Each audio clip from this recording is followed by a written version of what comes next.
today's second webinar for civil society on the Global Forum on Migration Development for 2017.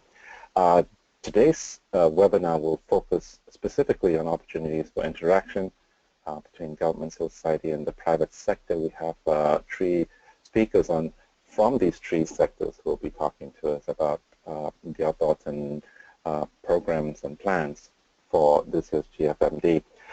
So anyway, we'll get started very shortly. I just want to, before we begin, ask if Stephanie from IOE is on the call. Stephanie, if you're on, could you say hello? Yes, I'm here. Hi. Perfect. Thank you. Welcome.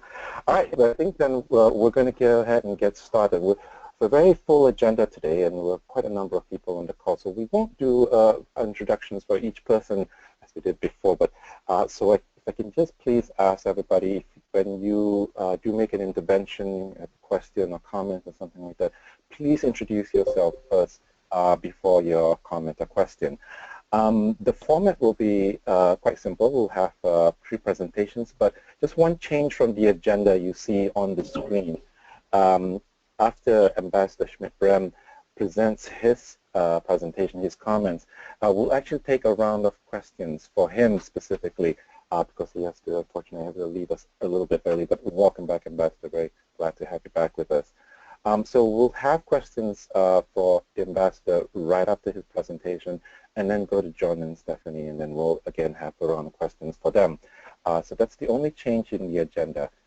But again, this is looking at opportunities for interaction between government, civil society, and the private sector for this year's GFMD. Just again, a reminder in terms of how we'll be doing the question and answer. If it's possible, please type your questions first into the chat box. So if you see you're using the GoToMeeting panel, type your questions into the chat box first so that we can call on you and call on your question. It'd be so much easier and a lot easier for the presenters to respond. And then we'll call on you from there. And for those on the phone, we'll give time for you to also ask your questions as well. Unfortunately, you don't have a chat box, but we'll have some time for that as well. So remind again, as you come up with questions and comments, type them into the chat box, and then we'll call on you as we go down the list. Okay, I think we're ready to go ahead and get started. I think that's all the quick instructions for today. We welcome back to the webinar Ambassador Götz Schmidt-Bremme, the Ambassador for the 2017-2018 Co-Chairmanship for the GFMD. Welcome back, Ambassador. Hi, Colin. It's a pleasure for me being back. I understand for the time being it's a second webinar, but I'm open to revival next time. If you're interested, you can go on. It might be interesting for you, for civil society, especially when we are come to a close to the summit in June. So we are all open to you and your suggestions to go on with it, if you are interested. Second point, thank you for letting me off the hook a little bit earlier, but anyway, my colleague Ann Hitzegaard will be staying online. So if there are any questions or remarks aiming at us, having heard the intervention of John Bingham or Stephanie Winet, we are still online. Yes? Okay, but let's come to the terms. Thanks for the introduction, and thank you very much, John, Stephanie, and the ICMC team for offering this opportunity once again for dialogue between government, civil society, and private sector representatives on interaction within GFMD. All of us have stakes in the topic of the migration. I really appreciate your initiative to bring everybody together in order to discuss how we can make this year's GFMD a success. Let me also take this opportunity to thank everybody who is with us now for your willingness to discuss, network, and advocate on the burning issues of migration, which all of us deal with on a daily basis. It is a special honor for me to address you today as GFMD co-chair on behalf of Germany. We are looking Germany and Morocco together. We are looking forward to building up the former GFMD chair's contributions and especially continue the work under the chairmanship of Bangladesh. In coherence with the former chairs, Germany and Morocco will draw special attention to a fruitful exchange with civil society and business actors, not only at the summit meetings but also during the whole year. Since September 16, the German government has begun and will continue consultation with the German civil society organizations on the Berlin summit. Additionally, we are today continuing our dialogue with international civil society, which we have already started in New York on September 16, the day right after the New York resolution, and in Dhaka December 16, and during the first webinar in January 26. Looking into the future, we will hold one more consultation with the German civil society on March 24th in Bonn and Berlin. The Berlin summit will equally provide opportunities for interaction.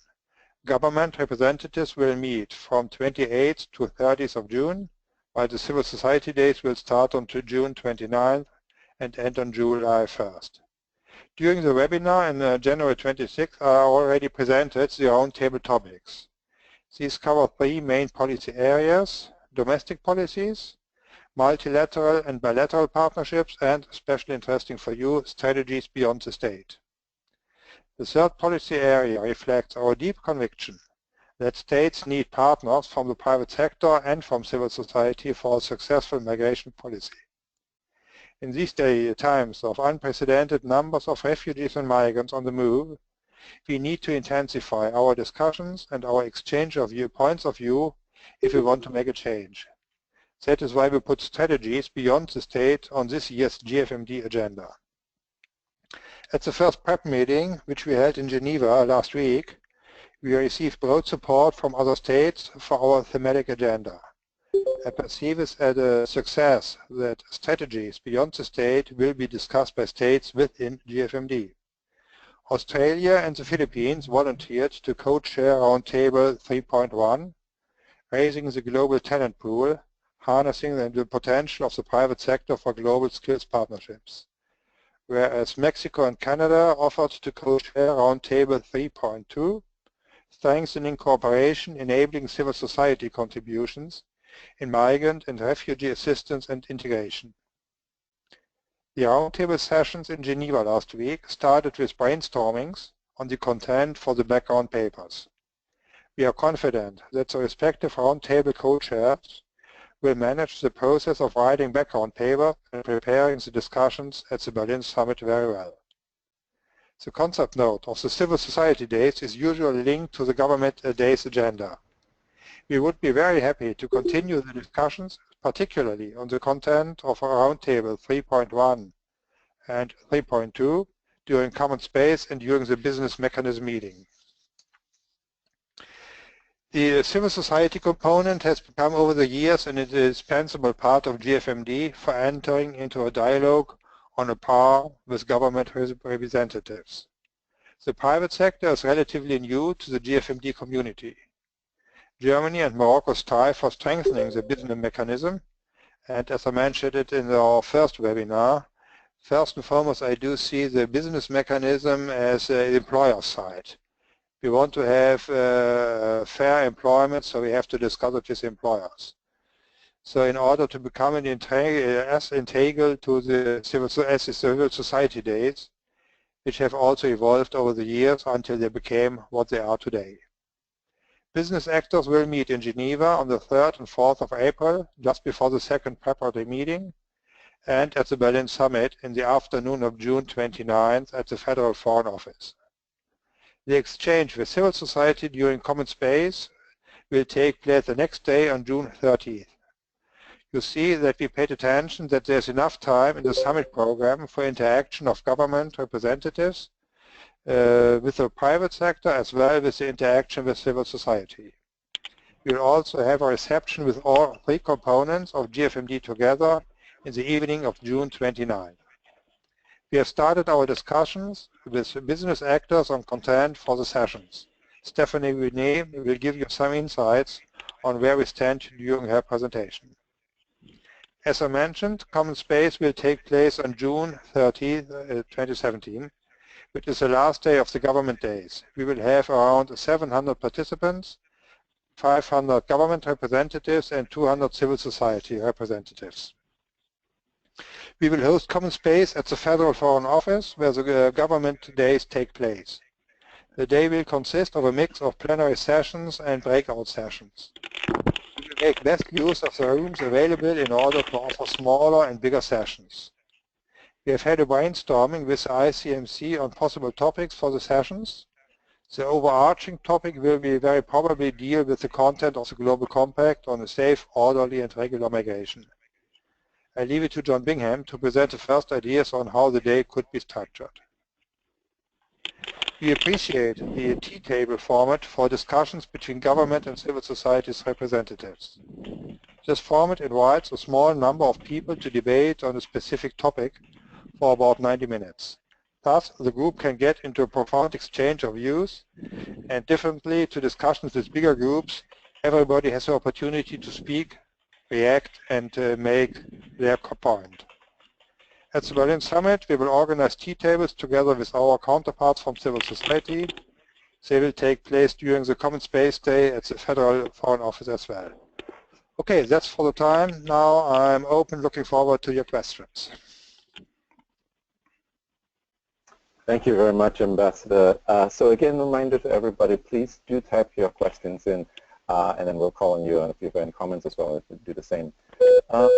While we're waiting for others to maybe type their questions and come up with some comments, Ambassador, if I could ask a little bit more. You mentioned, of course, Roundtable 3.1 and 3.2. For those of us, unfortunately, who haven't studied the concept paper enough, could you talk a little bit about explaining what 3.1 and 3.2 pertain to?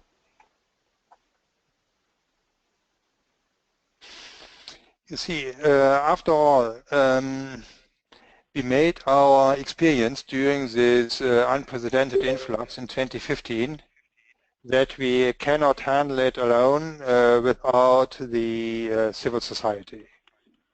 First point. Second point, as I mentioned, our interest in the business sector, Stephanie, please forgive me, is not their profit, but their ability to offer fair recruitment and decent working conditions.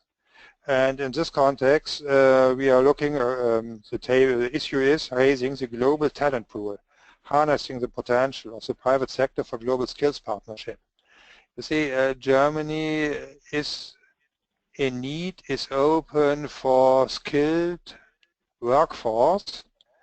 We have, on the other hand, often the problem that the Germans, for instance, are too fixed on certificates. And we are looking for ways how to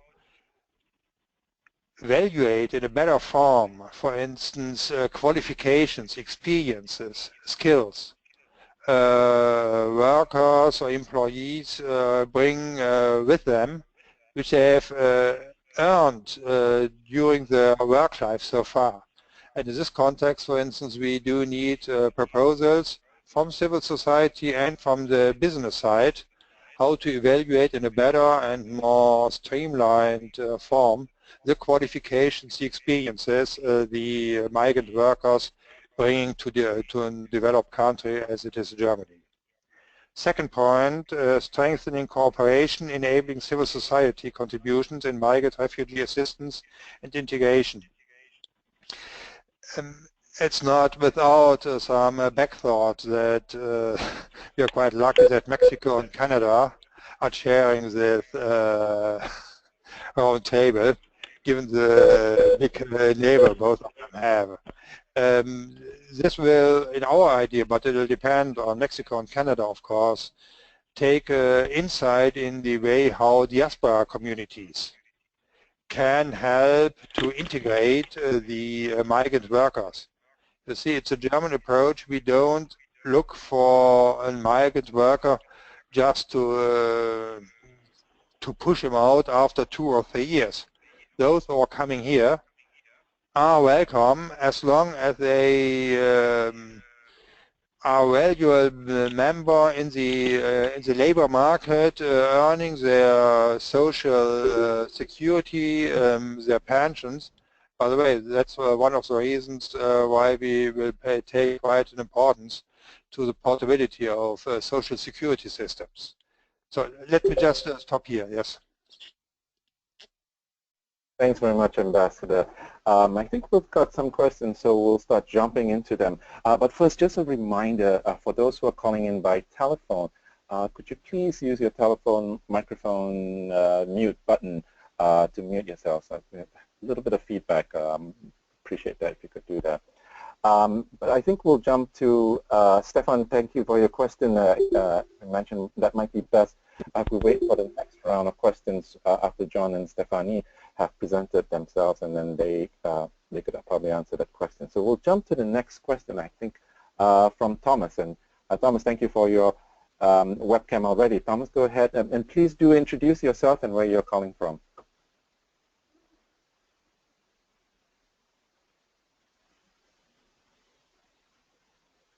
Sorry, Thomas, we can see you, but we cannot hear you. Could you try again, please, with your unmute yourself first? Okay. Myself, Thomas Matthew, from Kuwait,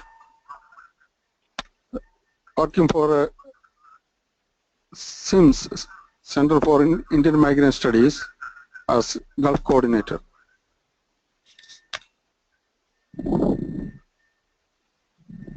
Yeah, go ahead, Thomas, with your question.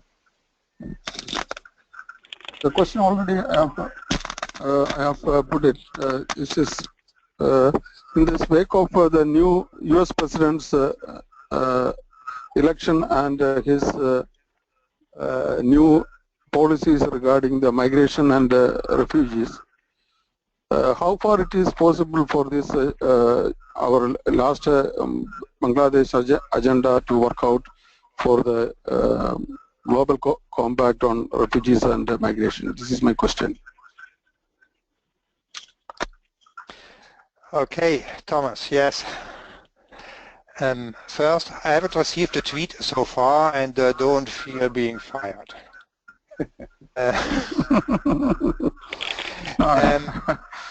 We had discussions both in Geneva and the following 2 days in Oslo on this Transatlantic Council on Migration with US representatives. We don't know yet, frankly speaking. That's one of the reasons why I'll be flying to New York next week to get a better impression on how the new US administration is working on this subject. As I've already mentioned, it's not only us. Mexico and Canada will be chairing the Roundtable 3.2. I guess they're even more concerned about the situation because they are directly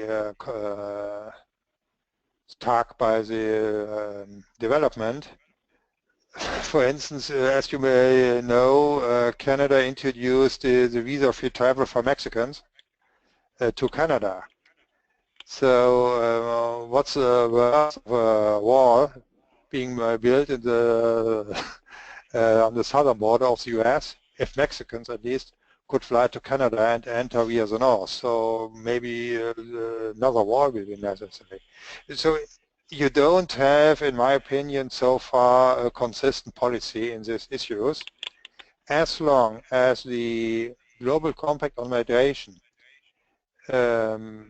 is concentrating on safe, orderly and regular, I think even new US administration can't be that much against it, given the dependency of many high-tech enterprises in the Silicon Valley, for instance, on foreign migrants or expats or whatever you want to name them. But we don't know yet, and hope to be a little bit better in that issue after our trip to New York next year. Yes, next question, please. Yeah, thanks, Ambassador. I think that will be very important and very interesting to follow. Jumping to the next question, I believe Eva Sanders from the US. Eva, could introduce yourself and then give us your question, please.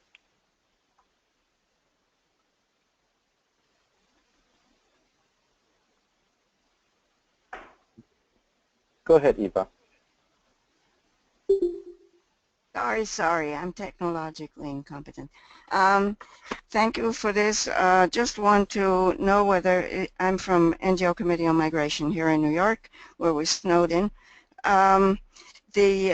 Whether we can also participate in the other roundtables, the 2.1 and the 2.2, because our interests are certainly not limited to 3.2.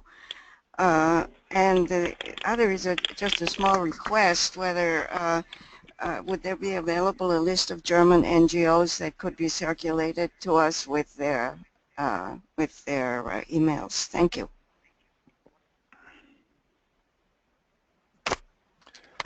For the list of the German NGOs, I don't see a major problem. I understand John Bingham is already in contact with them. It's a VENRO, as it's the abbreviation, and I don't see any problems. And just to bring in your ideas in the discussions we'll have with the German civil society organizations and members here in Berlin, and in Bonn it will be a video conference in this case, so to have both cities connected. First point. Second point. I was a little bit surprised to see the tough resistance of many other states to open up discussion with civil society.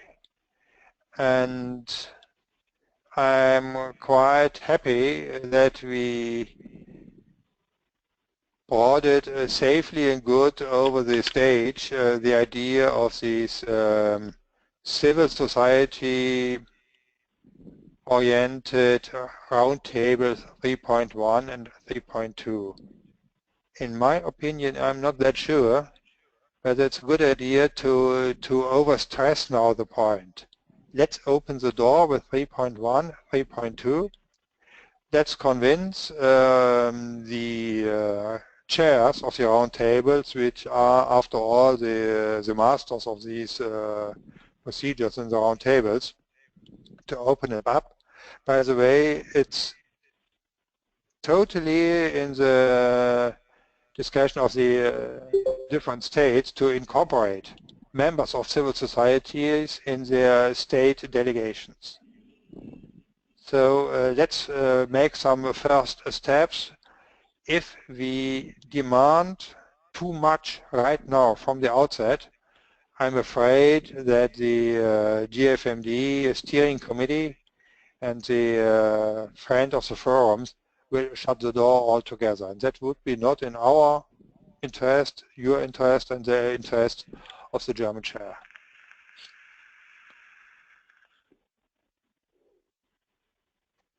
All right, thanks, Ambassador.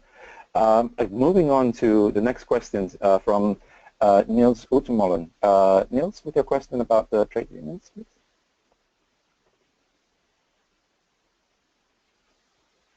Now, can you hear me? Yes, go ahead. Niels Utemolen from Protestant Development Service in Germany. The same question was actually raised by Andre Edelhoff. You mentioned the importance of decent work and skills partnership and the importance of the establishment of a business mechanism. And my question would be, how do you ensure adequate participation of trade unions in this process to ensure decent work and labor standards? I guess that will be a question to be addressed to Stephanie Winet later on. In my discussions in Geneva, I strongly advocated inclusion of the ILO, which has a tripartite structure within the business mechanism. You see, I met the then candidate, Brazilian President Lula, in 2002, before he became president. And he told me, I was always, as a trade union leader, he was always very fond of the German enterprises in Brazil, because he could fix standards of decent work, fair pay, and use them later on as benchmarks for other Brazilian enterprises.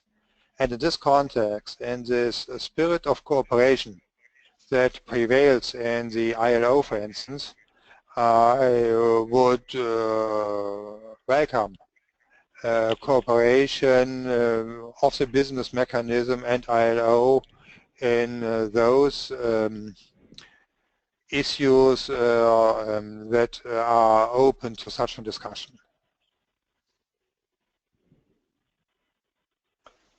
Thank you very much, Ambassador. And I think that also covers the point that Andre is raising a little bit further down. So we'll wait for Stephanie when she makes the presentation to also dive into that. So we'll jump to Carl Christensen next on youth consultations. Carl, are you there? Yes, can you hear me? Yeah. Okay, so I'm Carl, and I'm from the Swedish youth organization 1/3, and I was also a part of the GFMD youth group that was at the last GFMD. I was actually in the air at the last webinar, so I'm not sure if I missed anything related to my question. But so as you might remember, my youth colleague Anas Ansar requested at the last GFMD in Dhaka you to ensure an ambitious inclusion of youth perspectives at the next GFMD in any way possible. And youth consultations ahead of the GFMD has been carried out in some previous years. And my question is therefore whether there have been any discussions regarding youth consultations in Germany. Thank you. We start with the counter question. Where do start the youth for you, and when does it end?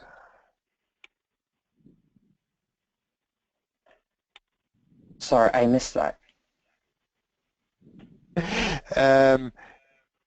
You are speaking of which age groups. Where does the youth start? Is it the discussion about minors migrating, and to which age do you see the limit of being a youth?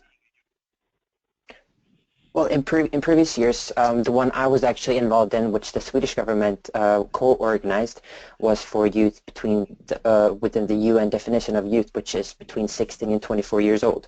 And since there's been the Swedish government actually thought in 2014 that there had been a lack of youth perspectives at GFMD, and so they wanted to create a youth group then to create these perspectives. And so it would be for example, a suggestion would be a diverse group of youth that would meet together within the age range of 16 to 24.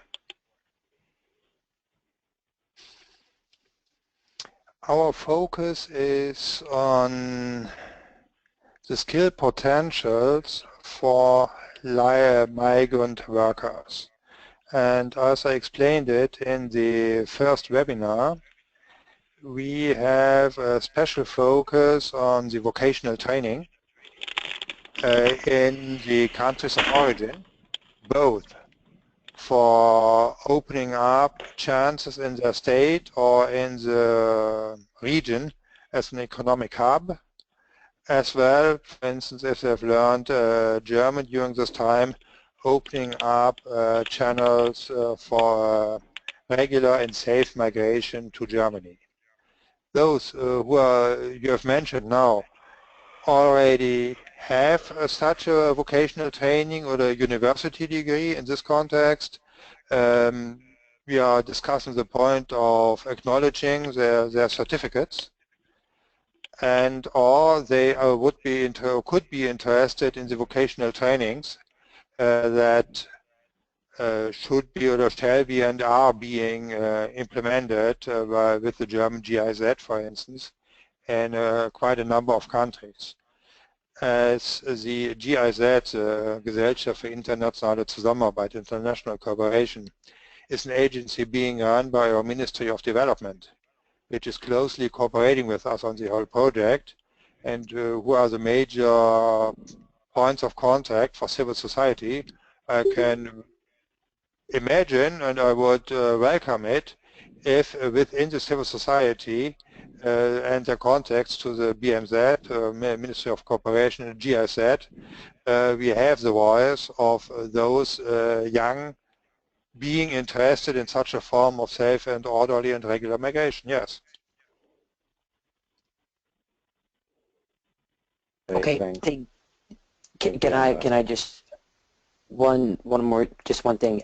It's because there's just it's been a big request because there's such a big number of youth actually migrating in the world, and I think there's a huge potential to hear not only their experiences but also their knowledge regarding migration, and I think it would be important to make use of that knowledge. So having consultations to listen to what they have to say would be extremely important. And it was also very successful in, for example, Sweden. So that's something that we hope to continue in the process of GFMD. Not only that it will continue, but thank you for your answer. Yeah, thanks very much, Carl. Going next back to Stefan's second question, and I understand Stefan's microphone isn't working, so I'll go ahead and read the question that Stefan has posted. This was regarding to the Sutherland report. In the Sutherland report, there's a suggestion to, quote, remove the firewall between IOM and GFMD.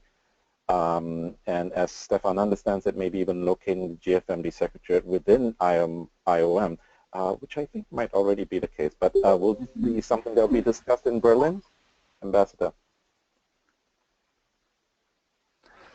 I'm quite sure that definitely every point of the Sutherland report, which is after all his legacy to us for the future, will be discussed, and all his ideas are at least worth pondering on it. There is some value in this argument. I am not sure whether all UN agencies are that adamant in favor of this point. So that will be just another issue I bring as a question to New York and hope to get an answer over there. We will discuss it. We are not sure. We are just at the outset of discussing the merits, the substantial improvements we want to have as a hands-on result of our German co-chair for 2017. How to build up well-structured and operative unit that will be pivotal for the Global Compact on Migration and hopefully for a review mechanism that personally I do hope to see as a result of the Migration Compact discussion as a whole. Thanks. Thank you, Ambassador. I think those are all the questions we've had that have been logged on in the chat box.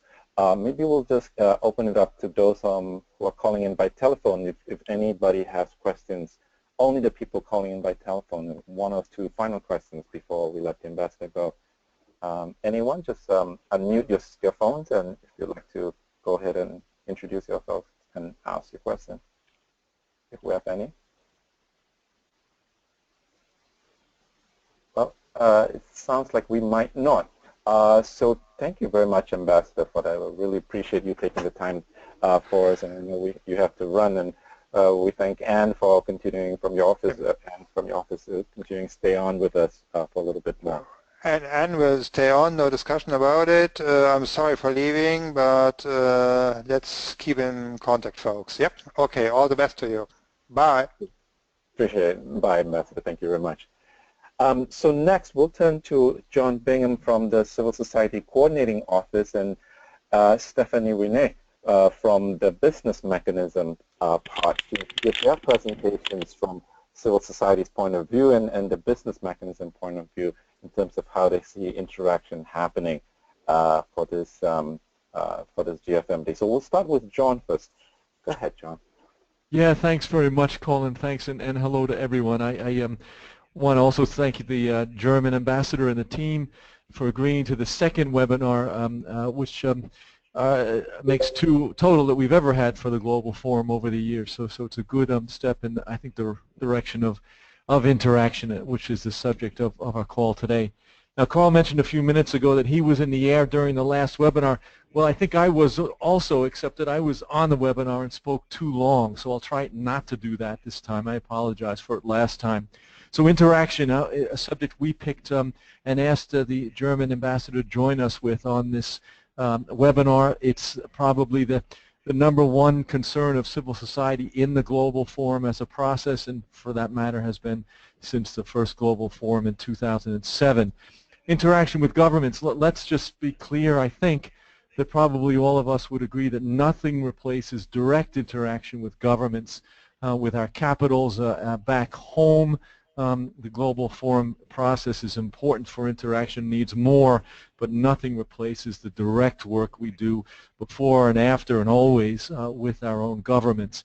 In fact, not much will come in or out of the Global Forum or any other such process unless there's a direct contact and push between civil society and governments at home.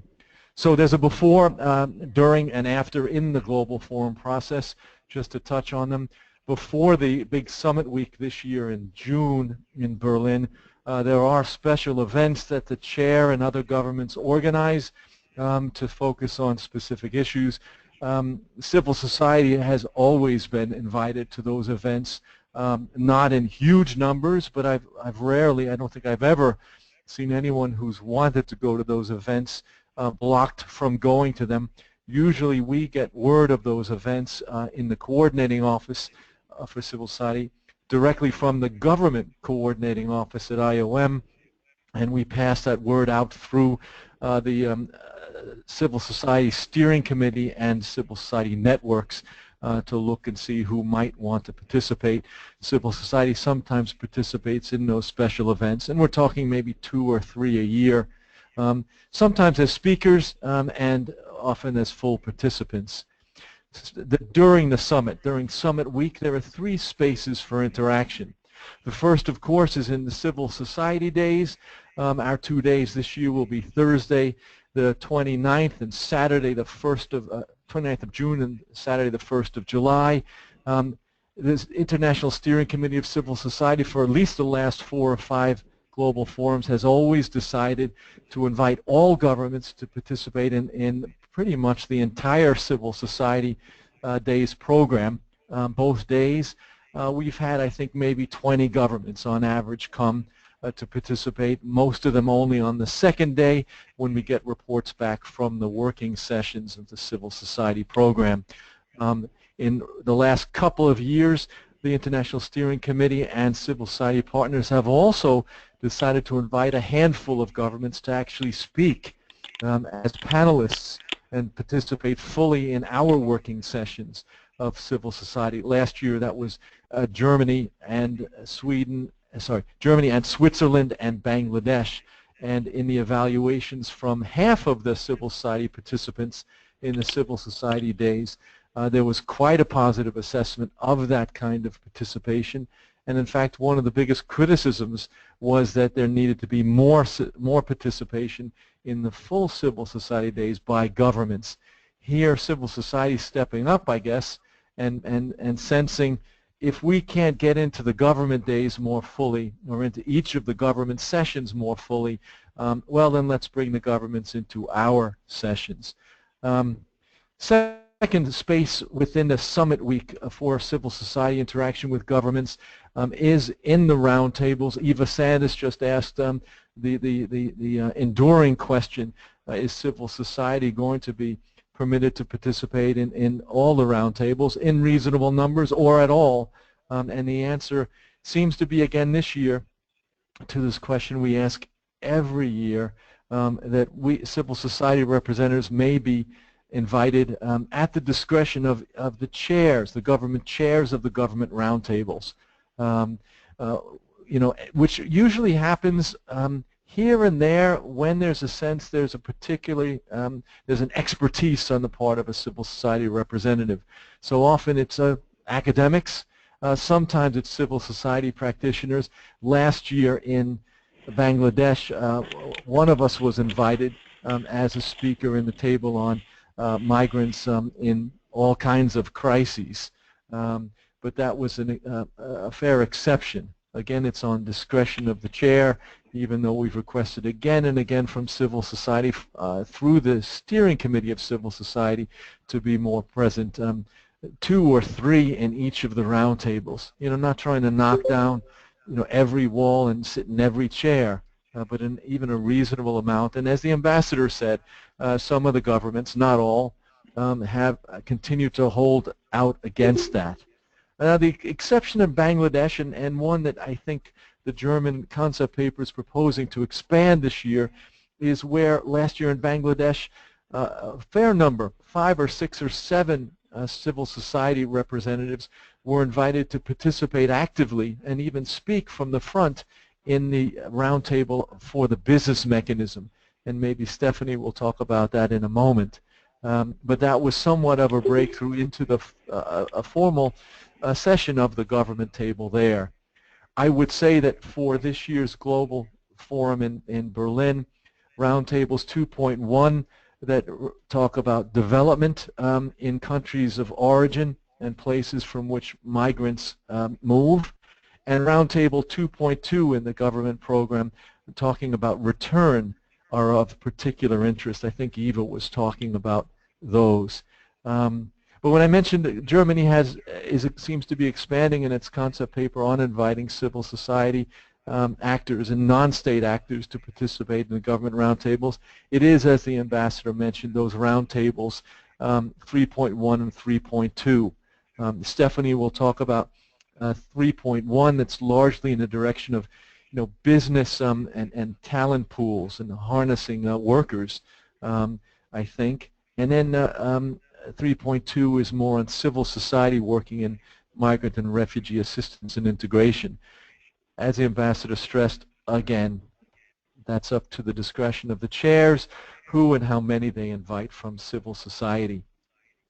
Lastly, in the summit process, Common Space, or as I should say this year, Interaction Friday, so Friday the 30th of June, right in the middle of our 2 civil society days, the day of interaction, direct interaction will take place.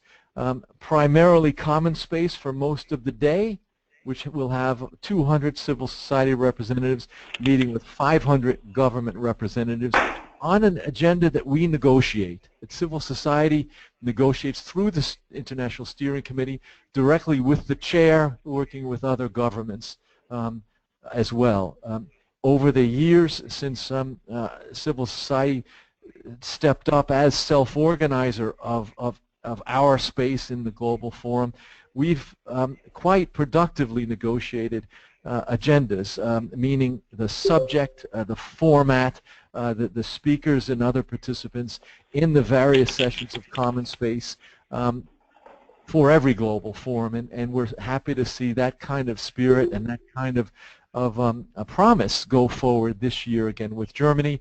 The ambassador mentioned we've already put forward again with Germany, as we did with Bangladesh last year, our hope to look at the Global Compact on migration as this year the single focus for Common Space. Last year it was the primary focus in Bangladesh's Common Space, but this year in June of 2017, right in the middle of this year of important regional, thematic, and global consultations on the Global Compact, we have this opportunity, this fairly potent opportunity to focus hours and hours and hours of government and civil society attention together the way that we want to focus it, we hope, together with Germany. How would we frame our 4 or 5 hours talking about the Global Compact?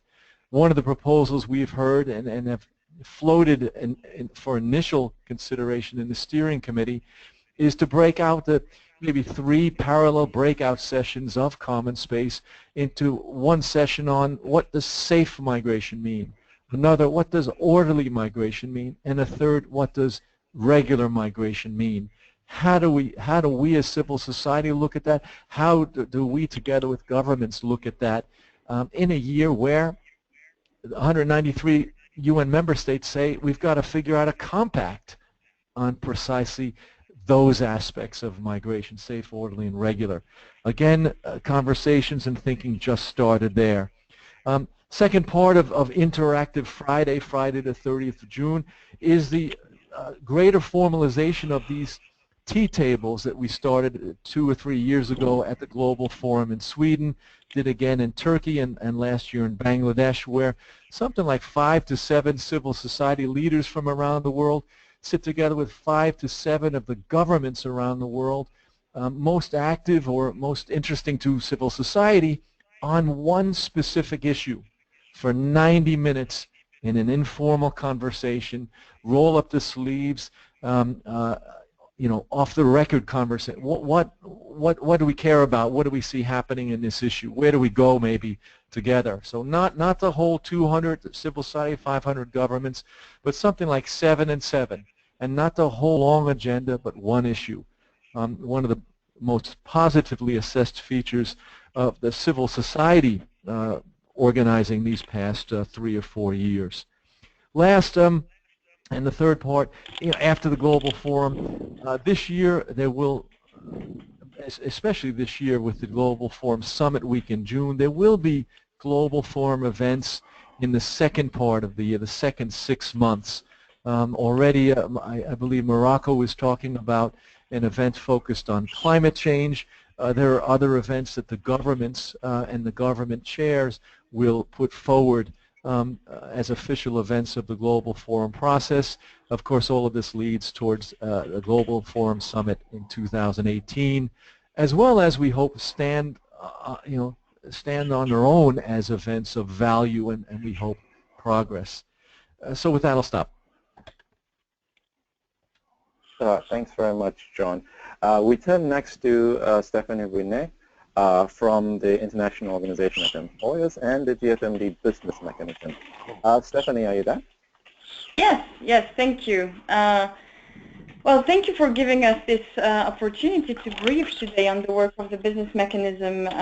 We really appreciate this this multi-stakeholder dialogue, really in the spirit of the GFMD.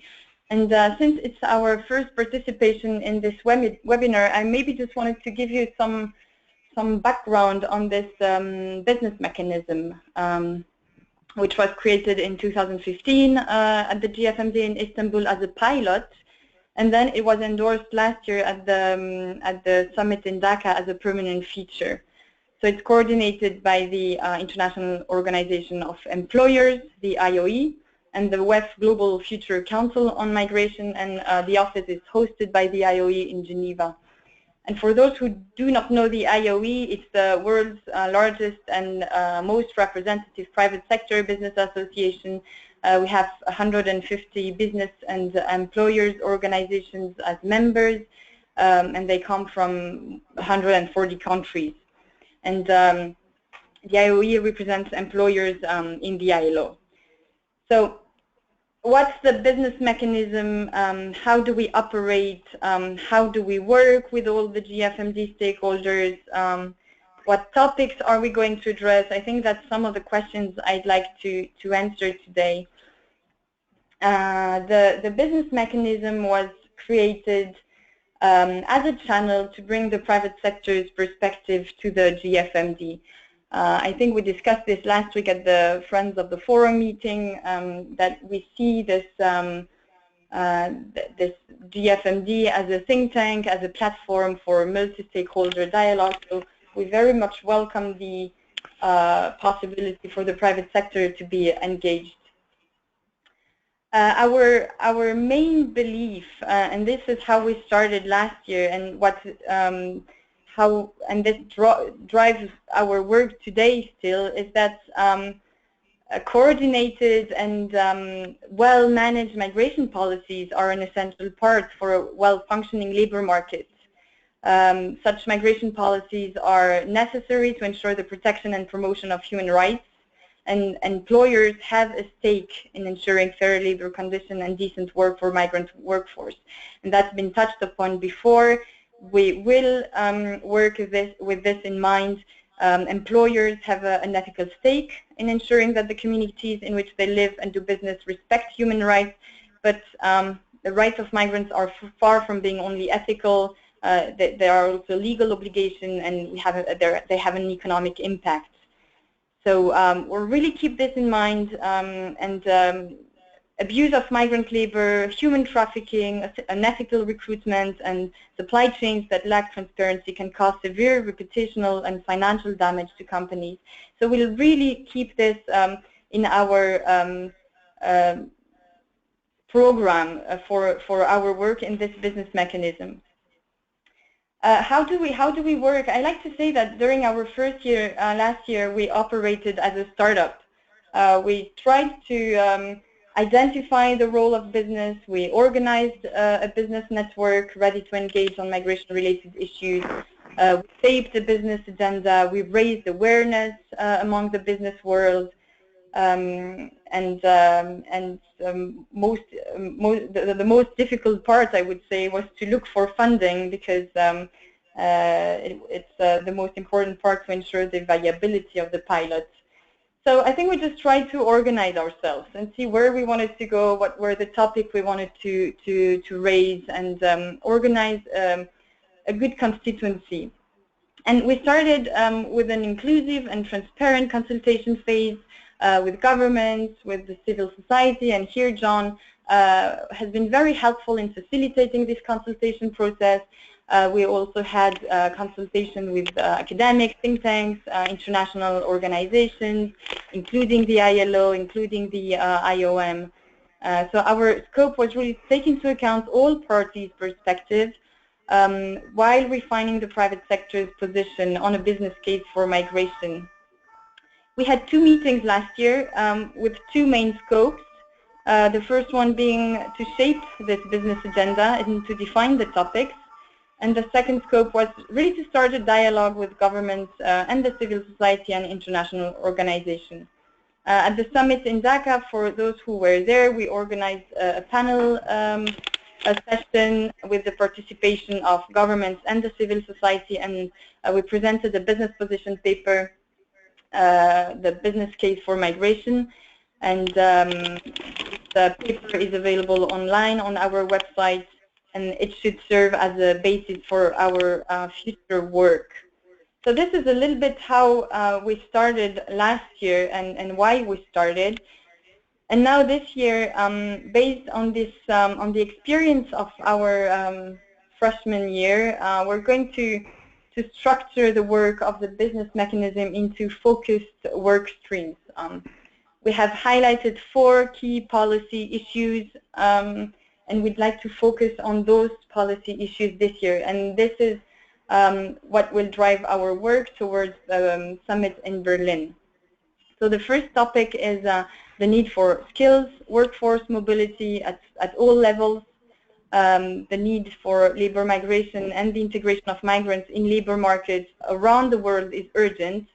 The drivers are, as we know, mostly demographic. Developed economies are characterized by aging populations and falling birth rates, and this leads to really serious skills gap, and we want to address this.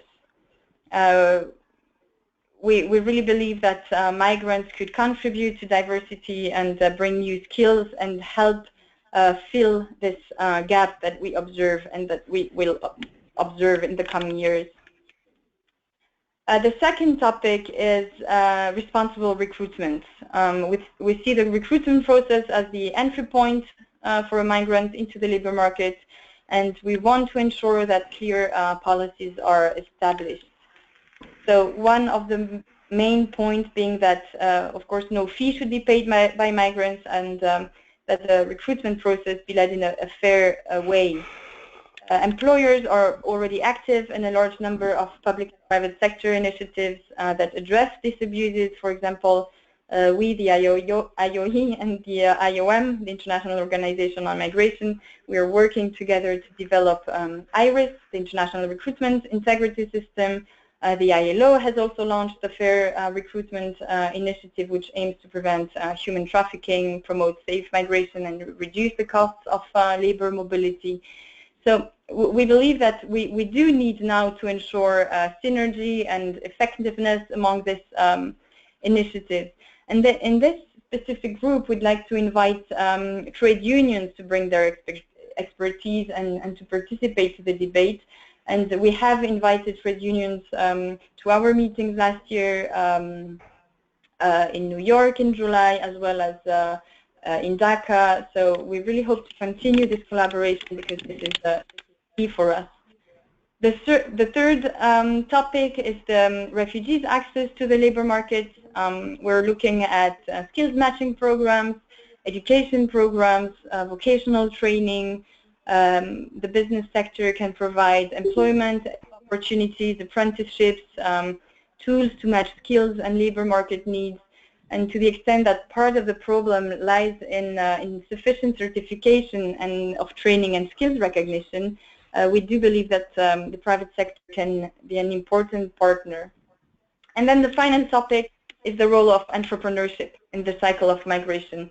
We will address the role of remittances, alternative financial solutions for migrants, as well as IT solutions, the role of diasporas, communities, etc. So these four policy issues will be addressed while keeping in mind the role of business in public discourse to promote positive perceptions of migrants and contribute to changing the current negative rhetoric. We are going to try to play an active role in advocating for fair immigration policies by really highlighting the benefits of migration to our operations and to the societies where business are established. So this could be a fifth topic, but this topic really is included in the whole process of the business mechanism. It's really how to change this current narrative. So we are going to structure our work or the business mechanism around four committees dedicated to these four topics I just mentioned. So we think and we hope that by organizing our network, we will be able to bring concrete input and specific recommendations to Berlin in June. We'll have business representatives who will lead the work of the four groups. They will bring their network in, and we do hope to present 4 brief reports at the GFMD Summit in Berlin. And in preparation for that, we organize a meeting in April in Geneva, and we would very much welcome the participation of the civil society on April 4th for a multi-stakeholder dialogue. Going to take place in Geneva, April 4th. We'll start with a plenary session and then break out into 4 groups to focus our dialogue on the 4 topics we've highlighted.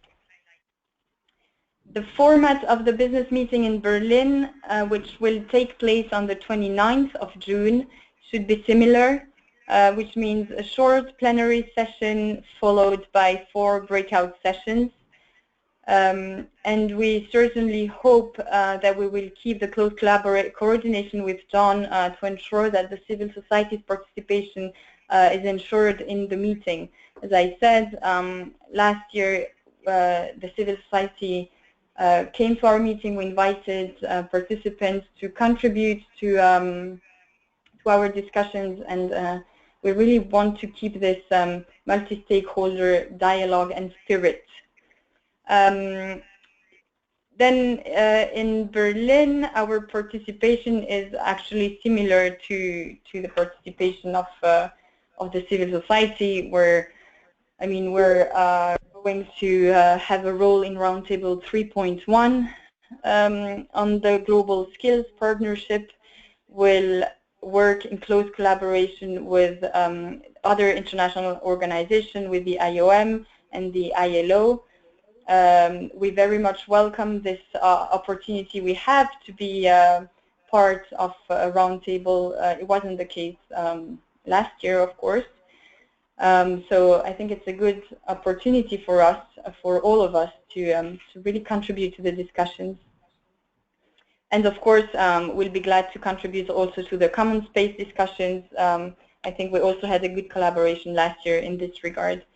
And as for the second semester of 2017, after the June summit, our focus will be on the Global Compact for Migration and the contribution of business to the Compact.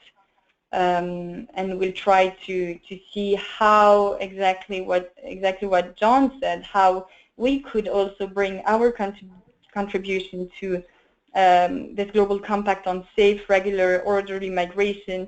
It's not very clear yet what this Global Compact is all about, but I think we're in a position to maybe try to shape or influence a little bit the debate. So that's in a nutshell a few words about the work of the business mechanism. Of course, we stand ready to participate in other webinars if you feel if our participation is expected, wanted, and we look forward to continuing collaborating and on shared values with you, with all of you. Thank you. Thank you very much, Stefanie. I think speaking on behalf of the organizers of the webinar and everybody else, it's very much welcome. I think very good to hear about your plans and what you're thinking about for the GFMD. I'm sure we'll have some questions that come up later related to that. But I think the first few, so we'll jump into the question and answer period, and I think the first few questions actually pertain to you, John, and the civil society days. The first one going to Stefan, and I think Stefan's microphone's still not working, so I'll go ahead and read Stefan's two questions, actually. One, has the venue of the civil society days already been set? And second, when will the application process start? And I think this relates to the civil society application process.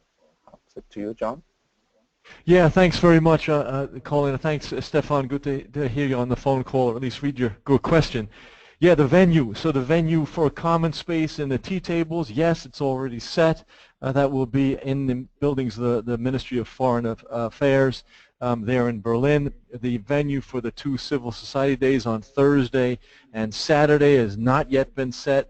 I've been up in Berlin with my colleague Laura Heber, meeting with government officials and going to site visits. We have not yet nailed down our site to date. We expect to do that later this month. On the application process question, and I know Emika, Colin, also asked a question in the chat box. I'll put them together. The application process in past years, in every year up until last year in Bangladesh, the application process for civil society actors who wanted to be delegates in the civil society days always involved an open global application process, received each year somewhere between 600 and 800 applications from around the world, and went through a decision-making process of the International Steering Committee that said, let's limit the number to 180 or 200 or so delegates in order to try and manage a reasonable number of people in discussion rooms, 3 parallel discussion rooms, which actually was increased to 4, but to try and avoid huge rooms of discussion that in past years had been actually more like plenaries and non-discussion. And second, to try and manage diversity so that there'd be a diversity across regions of the world, a diversity across civil society sectors like migrant rights NGOs, migrant diaspora associations, trade unions, academics, and private sector, and so on. So that process of trying to go through 600 to 800 applications and get to a number of 200 took several months. And the result also was never perfect, but was not always even as close to right as many of us thought and as many participants assessed it to be. So the criticism was that it was too closed a process. So last year, the steering committee decided to try a different approach. It tried to cut the selection process into 2 parts. One half continuing that global open application process, you know, wide advertising of applications being open over a 3-week period, and then review of the 600 to 800 applications, which is what happened last year. But the other half was going to be a network selection process. So the International Steering Committee said, let's go outside of the 30 or 35 groups on the steering committee, with, by the way, Carl Christensen from the Swedish youth group joining this year for the first time. Welcome, Carl. And Venro very active also on the phone call here, Astrid Muller. So we went to an approach to try and identify networks well beyond the steering committee and go to them and ask them to identify somewhere between 3 to 5 civil society organizations and leaders who they would suggest should absolutely be involved in the global forum as delegates. Networks that either were regional in nature or thematically focused. And so half of last year's delegates were chosen that way. That process is under review by the steering committee for this year. We're meeting next week to make a decision on whether to go forward with that same half-half approach, and to whatever extent we have a global application process. How to try and do that in real time with so little time between now and this very fast approaching global forum in June. Amika, you asked the question, will the number increase or decrease from last year? Last year in Bangladesh there were exactly 200 civil society delegates in the global forum actually participating. I think something like 230 or 240 were invited, but 200 came. That's exactly the number that fits in the common space and the interaction day, you know, on Friday the 30th in Berlin because of venue space limitations. So it's likely the steering committee will once again aim for about that number. I think many of us would be happy if it were a little bit higher, but that's the number that fits, at least during common space. Whether we decide altogether as a steering committee to go with a higher number for the 2 civil society days before and after common space, and then just try and manage at 200 in common space, that's a question. Thanks very much, John, and thanks also for covering Amika's question as well. So I think we'll jump next to Najim. Najim, can you go ahead and ask your question about the tea tables? I'm not sure whether you can hear me.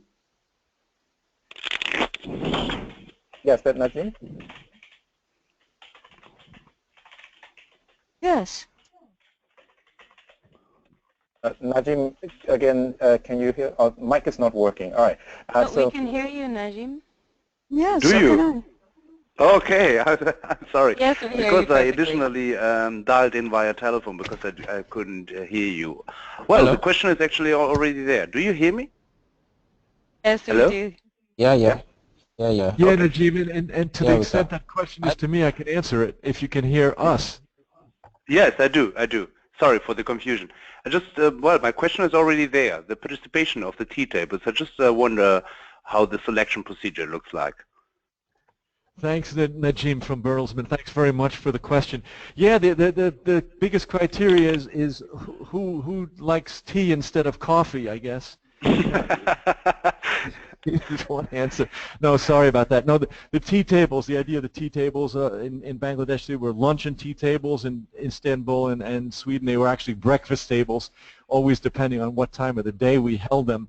But the approach has been these last 3 and only years for these tables has been to turn to the International Steering Committee to try and really make 2 selections. One selection of the actual themes for the tables to focus on, and leaving it wide open to really not only the types of themes, but how many themes. So last year, for example, for Bangladesh, the original thinking was to have as many as 14 different themes, 14 different tables. That was what was suggested by the International Steering Committee. A group of, again, 34, 35 organizations and networks with wide, networks of networks often with wide membership worldwide and across civil society sectors.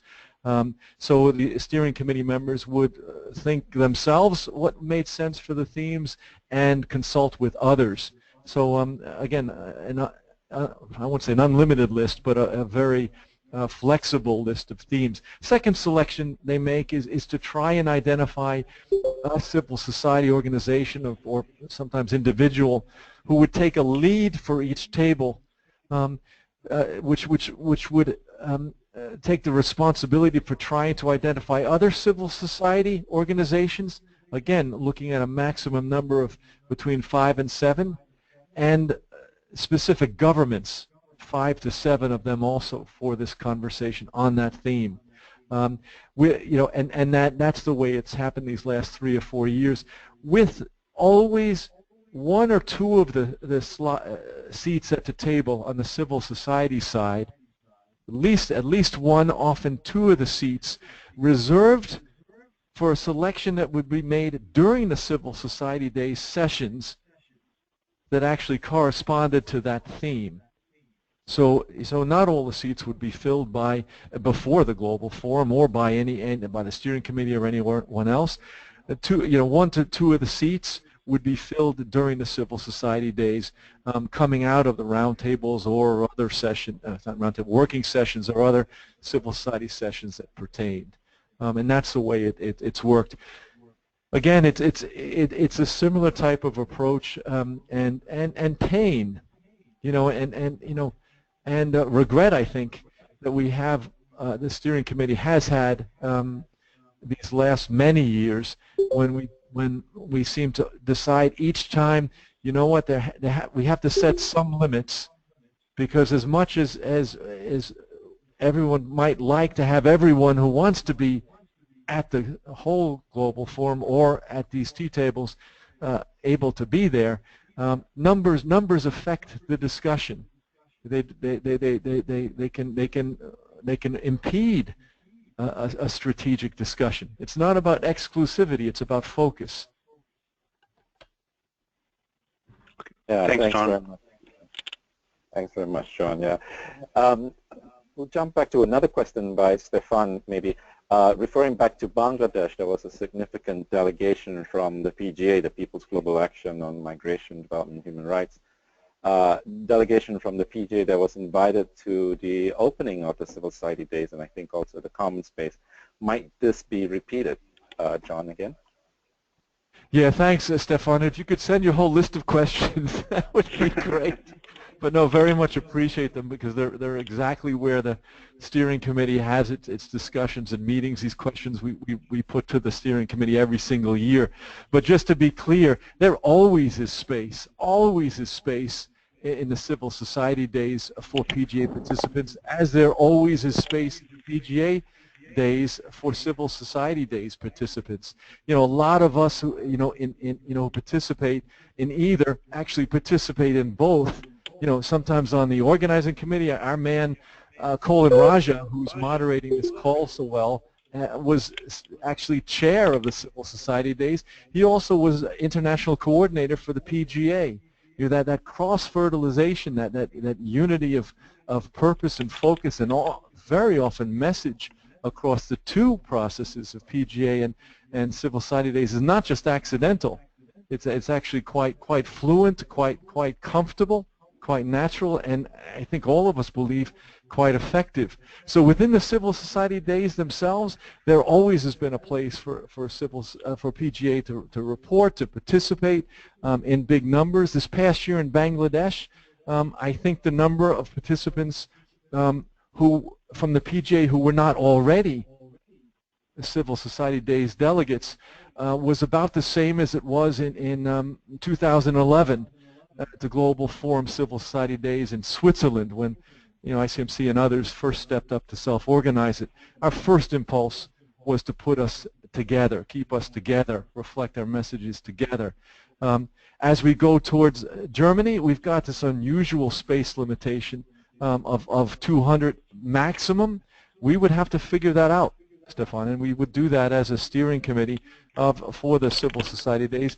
That itself includes 5 or 6 or 10 or 11, or I think well more than half probably 2/3 of us very active in the PGA.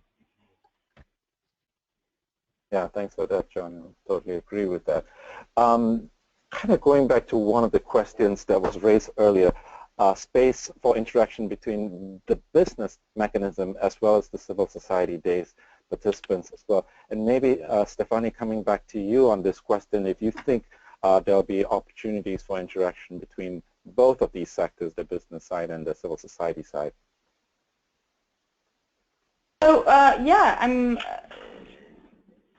during the summit there will be a business meeting, and it's called business meeting, but actually we do invite civil society participants as panelists as well as participants in the audience. So we would very much welcome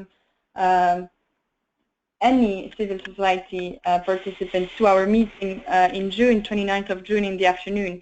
Prior to that, we would like to have a dialogue on April 4th. It's going to take place in Geneva, and we are going to talk about the 4 topics, and we would like to include a panelist from the civil society on the panel, together with someone from a government and from the business sector. So we could have really an exchange of view on the 4 topics. So yes, we would definitely welcome a dialogue, and if we have other options, we are kind of tight with timing, I think, this year with the summit taking place in June. But in any case, we would really welcome any other opportunities for us to exchange. Yeah, very good to hear that, Stefanie. And also, if I can follow up and ask another question just from this end. You mentioned that last year was a startup, but it seemed like, at least from outside, it seemed like it was a very successful experience already. What's your interaction been with the governments at the first GFMD, and do you anticipate that to increase or become even more important? Well, the business mechanism was created in 2015. The idea came up, and I think after long discussion, so it wasn't a new idea, I think, when it came up in 2015. The idea of including business was there for longer, and discussions were on the table. Now, in 2015, the decision was taken by government to include the private sector. So I think government recognized the need to have the private sector's perspective to the table. Now, it took us a year to really organize ourselves and organize the work of the business constituency, because business is not unique. I mean, there are many different sectors. It's cross-regional, so we're really trying to represent a unified voice of business, where business is everything but unified. So this is a huge work, and we've been doing this, of course, together with governments. The dialogue with governments were good during the past years. In Dhaka, we were able to have, we didn't call them tea sessions because we didn't offer tea, but we had some bilateral meetings with some governments. And we didn't even have coffee or tea, nothing. But in any case, we really wanted to raise awareness, because not all GFMD governments were even aware that this new feature existed. So it was really important for us during the past year just to explain to governments what we were trying to do, what our ideas were, and I mean, this is an ongoing exercise. We'll keep doing this.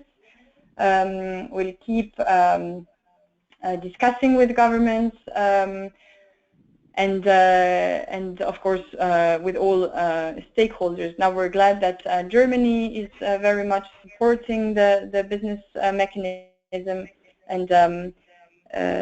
and give us a space in Berlin.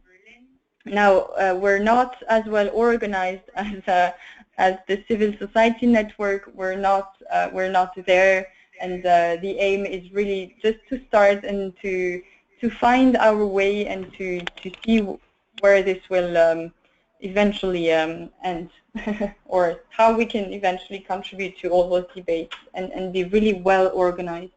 And I think the creation of those 4 work streams will also enable governments to participate in our sessions wherever they do find interest,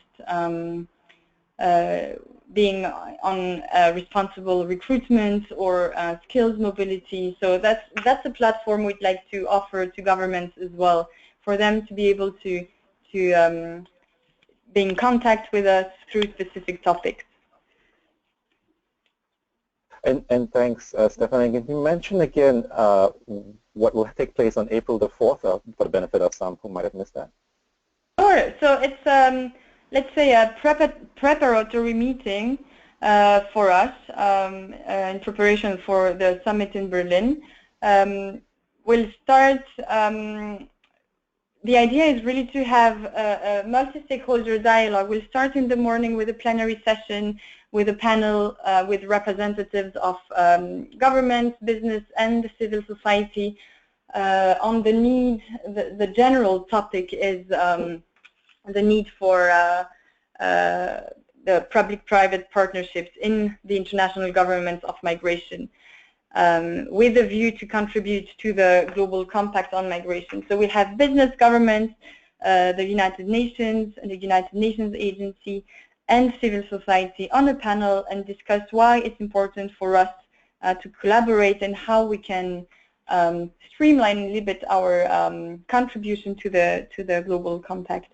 And then in the afternoon, we'll break out into those 4 sessions and we'll focus on the 4 topics: the need for global skills mobility, responsible recruitment, refugees' access to labor markets, and the role of entrepreneurship in the cycle of migration. And here again, we'd like to have a civil society panelist to bring her perspective on each topic. And we'll conclude in the plenary with, again, we'll come back together to conclude on this day. But the idea is to have really a multi-stakeholder dialogue. And it's the 4th of April. It's here in Geneva, and I'll send all details to John so that he can forward you the information. Thanks very much. And this will take place in Berlin, right? In Geneva. In Geneva. Sorry. Great, thanks. And I think Anne Hipsgrad from the German Chair's office also had an important announcement to make, or an invitation more, it seemed like it. Anne, if you'd like to say that again for the benefit of everybody. Yes, thank you, Colin. We just wanted to announce that we would have a common moment with everybody in the evening of the 29th of June. As the ambassador announced before, there will be a reception on the 29th in the evening. Great, thanks very much. We'll look forward to that. I think those were most of the questions we had covered. But, oh, I'm sorry, going back to Leah from GFW. Leah, if you'd like to ask your questions about the list of sectors and companies.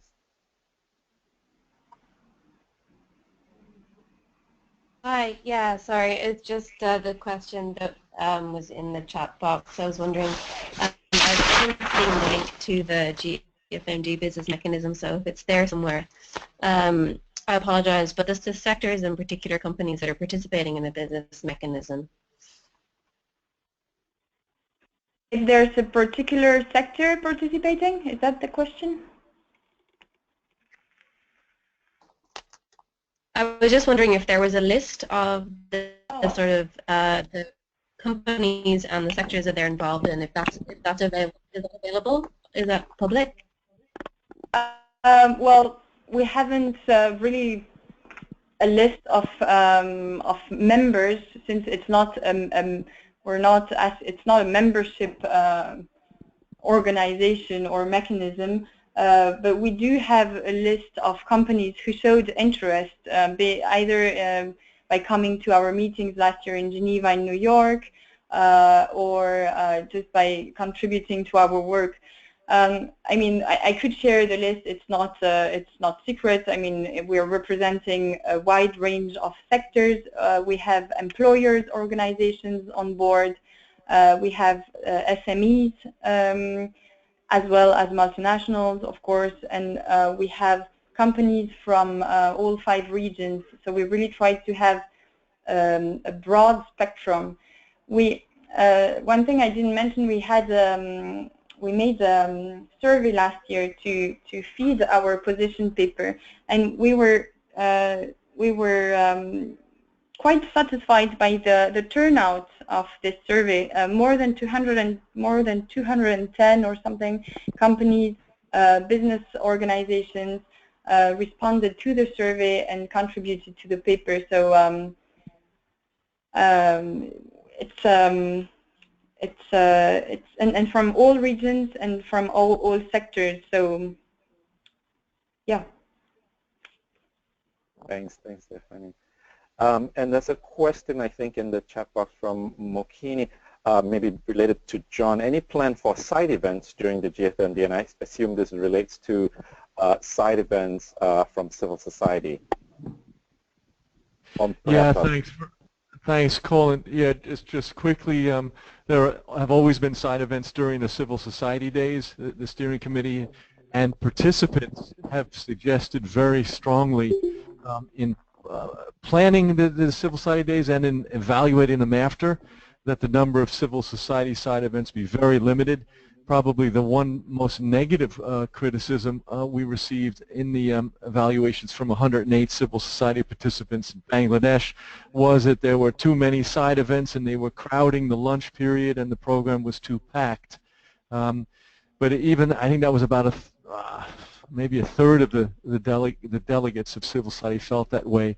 At the same time, there are always strong requests for side events to add specific focus that maybe the full program doesn't have, and to leave it up to delegates to decide what they want to participate in and how they want to spend their lunch period and so on. On the government side, Anne from the German team can respond. In past years, there have been far more side events during the government days, but of course, we're not really there for them. Anne, if you'd like to comment on side events at the government days this year, any interest or heard anything yet so far? Yeah, we will have 6 side events. We want to link them to the roundtable topics, and they will all happen during the government days on Thursday morning, which is the 29th. So we have a slot in the morning for that. Great, thanks. And I think maybe the last question for today is from Saiful, related more towards recruitment agencies and membership in the IOE. Saiful, are you there? Thank you, Colin. Actually, my question towards the the International Order for Employment, because we know that from the beginning of GFMD there is a lot of participation of private sector in the civil society days, but after that in 2015 we know that there's a separate initiative for bringing the business sector, and now there is shaping up. But my question is, I heard from Stephanie that there would be some discussion on Geneva in April, and also for the summit they're going to have, but question is, we know that the recruitment agencies, those are the main actor for recruitment for the employers, but how they will bring in their fold to ensure the ethical recruitment, or so is there any policy also on the returning migrants employment on their own state on? So there is a lot of members from the sending state, they are also member of that business association. So I would like to know that this that would be any policy for migrants returnees for their employment or entrepreneurship initiatives from the business sector. So in terms of content for our 4 subgroups, this is something we are in the process of defining.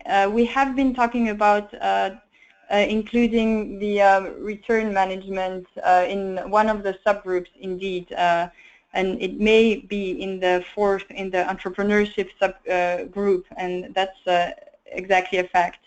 Until April, we should have our groups better defined. And in terms of recruitment industries, I can confirm that the recruitment sector is very active in the group on responsible recruitment.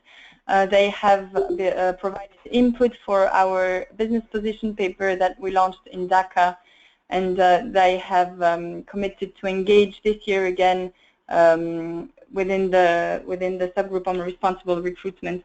So they are on board, and we'll make sure also to follow up, as I said, with the various international initiatives that are being led by the international organization, either the IRIS initiative or the Fair Recruitment guideline by the ILO, and we'd like to try to unify the voice around fair, ethical, responsible recruitment. Thank you.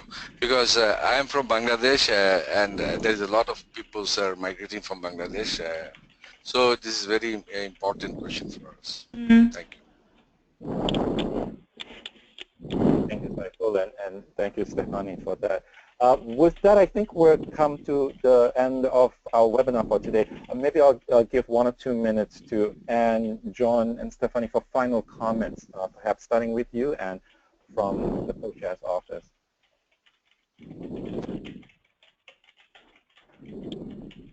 If you have any final comments today. I start, John? Maybe Anne, are you there?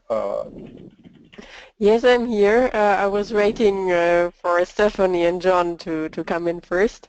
Yeah, well, we are looking forward to having all of you in Berlin in June, and we can promise that there is enough space for business as well as for civil society. We are happy to be in dialogue with all of you. As the ambassador announced, if there is a further request for discussion, we'd be happy also to join another webinar. Yeah, I'll pass over to John and Stefanie, and thank you so much for being available, for wanting to starting this discussion already online, not only at the summit but really in the preparation of the summit. I'll jump in and leave the last word for John. I just wanted to thank you for inviting us and for including the private sector in the discussion. I think it's really important if we can really have a discussion. We have shared values, we have shared interest in making sure that the governance of migration is well led and well regulated. So we hope that we keep this conversation, and we sincerely hope to see as many of you in Geneva the 4th of April to continue this discussion. Yeah, thanks very much, Anna and Stefanie. Yeah, I am on behalf of civil society steering committee, at least.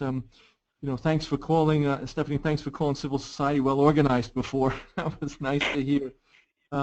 Let me return a favor just as we close. You know, the business mechanism is a new thing. It's a new office and a new effort to bring the private sector into a place that it hasn't been involved in, except in tiny numbers, and that includes in the original formula where private sector was supposed to be part of the civil society days and program in the global forum. They just never really were.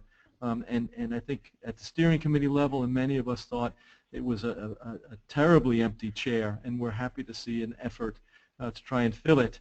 When it was being proposed and pushed as a new effort, the steering committee and others of us insisted on 2 things to the governments of Turkey, Bangladesh, and Switzerland, the chief proponents, and that was that anything with the business sector, the private sector, any new push could be distinct but should not make the mistake of creating something fully separate, and could never be something that was given first preference in the global forum process. Civil society quite determined to not be cast aside in favor of business or private sector efforts, and we have seen great efforts to make sure that did not happen, and we're happy to see the third.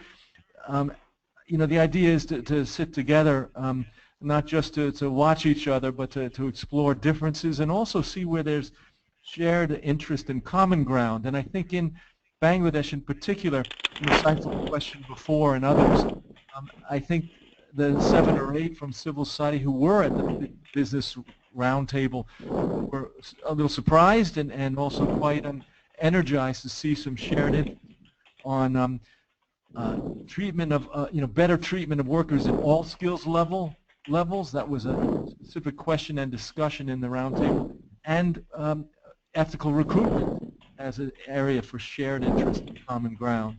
And lastly, I just note, Stephanie, you mentioned one of the focuses for the business mechanism will be on access of refugees to the labor market.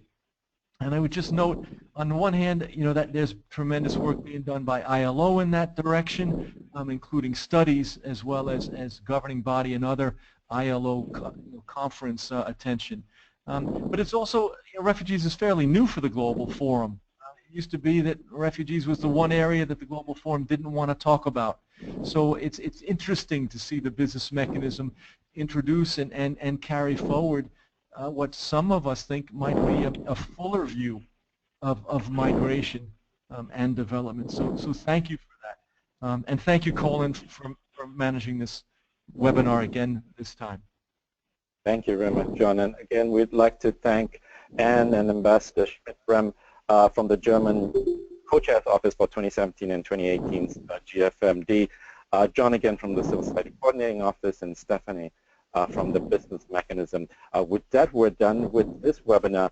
I also want to take a special moment to thank Emer and Laura, who did all the organizing, a lot of work in the background for this webinars, and they will be sending, or you keep hearing from them, they'll be sending around a survey by email for those in the chat box. Laura has already put that link to the survey. Please do take a moment to fill those out when you get a chance, and give ideas for the next webinar if you have any. Thank you again, everybody, for participating in today's second webinar. Good day. Thank you, Colin. Thank you. Thank you. Thank you. Thank you. Thank you.